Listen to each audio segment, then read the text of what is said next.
Hello everyone, how's it going? JDTFridaysFan97 here, and welcome to another edition of JDT Fridays Fan 97 News.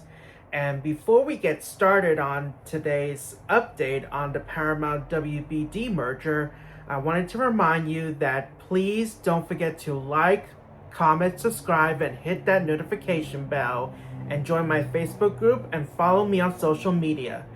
So yeah, thank you for your support on my username and my channel and all over my social media platforms, and enjoy the video. Alright guys, I'm here at CNN.com, and according to CNN.com, Warner Brothers Discovery, the parent company of CNN, shareholders are about to vote on the Paramount mega deal. Paramount's blockbuster acquisition of Warner Brothers Discovery, CNN's parent company, is poised to clear a pivotal hurdle later this week. Warner will hold a special meeting for shareholders to vote on the $110 billion bid on Thursday morning, meaning tomorrow morning. With the company's board and multiple proxy advisory firms urging shareholders to vote yes, the deal is expected to be approved, moving Paramount closer to taking over its much bigger rival. For shareholders, the math might be simple. A year ago, WBD was trading at about $8 per share, so Paramount's $31 per share offer comes as a relief. But Paramount CEO David Ellison's ambitions to combine his company with WBD remain a subject of controversy and anxiety in Hollywood and beyond. Thousands of actors, directors, writers, and other entertainment workers have signed an open letter opposing the deal, arguing that further consolidation of the media industry would hurt creators and consumers. Opponents are hoping that state-level antitrust regulators will take action, and several Democratic state attorneys general have said they are examining how the deal will impact the media marketplace. But Paramount executives are confident that they can win all the necessary approvals to complete a takeover in the coming months. In fact, they have bet on it. The deal terms include a so-called ticketing fee that increases the price per share if the deal isn't finalized by September 30th. Our goal, Ellison told advisors on Tuesday night, is to build a leading media entertainment company that strengthens competition and better serves the creative community and delivers even more compelling stories to audiences around the world. Ellison added, "We are doing exactly by investing in great content and attracting and empowering exceptional talent, both in front and behind the camera, and equipping our people with cutting-edge technology that enables them to do their best work." Paramount prevailed in the bidding war for WBD late February after Netflix declined to counter Paramount's latest bid. Netflix co-CEO Ted Sarandos suggested afterward that Paramount was an irrational bidder, and said that Netflix walked away rather than overpaying for the Warner Brothers studio, the HBO Max streaming service, and other trophy assets. Those Warner assets will turn Ellison, the son of Oracle billionaire Larry Ellison, into one of the world's most powerful media moguls. He has been building to this point quite some time, having successfully taken control of Paramount from the Redstone family last year by merging it with his production company, Skydance Media. Then he approached WBD CEO David Zaslav almost immediately with a buyout offer, which WBD repeatedly rejected until the share price exceeded $30 per share. In the week since Paramount emerged victorious, top executives have begun the integration planning process with WBD. Along the two companies must still operate separately for the time being.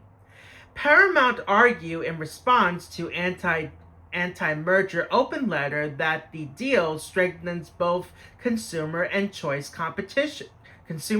and competition, creating greater opportunities for creators, audiences, and the communities they live and work in. At the movie exhibitor convention last week, Ellison reiterated his pledge to release at least 30 new movies in theaters per year through both the Paramount and Warner Brothers studios. But it might be difficult to make the math work. The combined Paramount WBD will be laden with debt, creating red flags for credit agencies and all but guaranteeing the management will conduct mass layoffs to cut costs. After the WBD shareholder vote on Thursday, Ellison will be in Washington for a dinner honoring the Trump White House and CBS White House correspondents. The event coincides with the White House Correspondents Association's annual dinner this Saturday, which Donald Trump is attending for the first time as president. The Paramount story, first reported by Lakshan Cartwright Breaker newsletter, has drawn some fierce criticism, and some merger opponents plan to protest outside the event Thursday night. The company is not responding to inquiries about the event, but it's easy to see a connection between the dinner plans and the ongoing regulatory review of the WBD deal. Paramount's warm relationship with Trump has contributed to a widespread perception that the administration has blessed the deal. FCC Chair Brendan Carr said last month, "I think this is a good deal, and I think it should get through pretty quickly." However, the Democratic state attorneys general think differently. The state AGs are contemplating whether to challenge Paramount WBD on antitrust grounds. It is not a done deal, actress Jodie Sweetin, best known for playing Stephanie on Full House, said on CNN's International Quest Meaning Business earlier this week. "You can still be fighting this, and really the biggest and most important place to fight it is at the state attorney's general level," Sweetin said. A coalition of state AGs recently succeeded in halting Nexstar's takeover of local TV stations owned by its rival Tegna. The U.S. government could scrutinize the money behind the deal. Paramount's financing includes backing from Surajit investors in Saudi Arabia, Abu Dhabi, and Qatar. However, a Paramount regulatory filing said earlier this month that the sovereign wealth funds will have no governance rights and that their relatively small stake may not automatically trigger a national security review. European regulators are also taking close look at Paramount.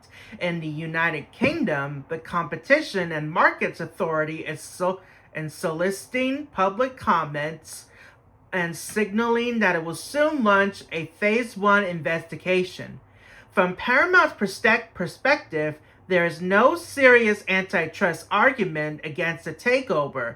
for example, a combination of HBO Max and Paramount Plus still wouldn't be nearly as big as Netflix. Additionally, a person close to the transaction said, "We have been talking with regulators for months and months already." Analysts say Paramount could well make concessions to regulators, resulting in relatively swift deal approval. In the European, regulators could produce Paramount to sell smaller European cable brands, divest niche channels, or spin off certain regional assets, the Wall Street research from MoffettNathanson wrote in an analyst note last month. Alden Abbott, who was the FTC's chief legal officer during Trump's first term, wrote in a blog post that the scrunchie of Paramount WBD is much ado about not much. The deal does not present a clear mechanism for anti-competitive harm, nor does it appear likely to be enabled to exercise of market power. He wrote, at the same time, it offers plausible effectivenesses that could strengthen competition against larger, well-capitalized rivals. Those rivals are not just Netflix, but also tech giants like Google, Apple, and Amazon. And that wraps it up for this edition of JDT Fridays Fan97 news. So please don't forget to like, comment, subscribe, and hit that notification bell. Join my Facebook group and follow me on social media. So yeah, thanks for watching. Until the next video, this is JDT Fridays Fan97 saying, this is your JDT Fridays Fan97 news. Kisses and bombshells, everybody.